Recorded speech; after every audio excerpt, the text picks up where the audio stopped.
ভূতের পা।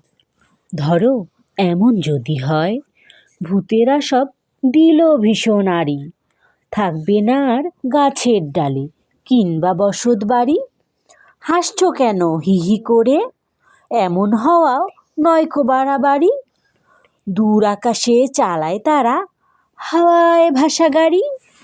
সেই গাড়িটি থামিয়ে হঠাৎ যদি সবাই মিলে পা দুটি দেয় নামিয়ে। হু হু বাবা ভূতের পা যে, এসব নিয়ে গল্প সাজে। মনে করো পা দুখানা নামিয়ে দিলে সোজা, তোমার কাঁধেই লাগছে তখন আচ্ছা রকম বোঝা। ঘাড় উঁচিয়ে দেখবে তুমি, সেটাও হবার নয়। ধরো এমন যদি হয়। তোমাদের সবার কেমন লাগলো ছড়াটি?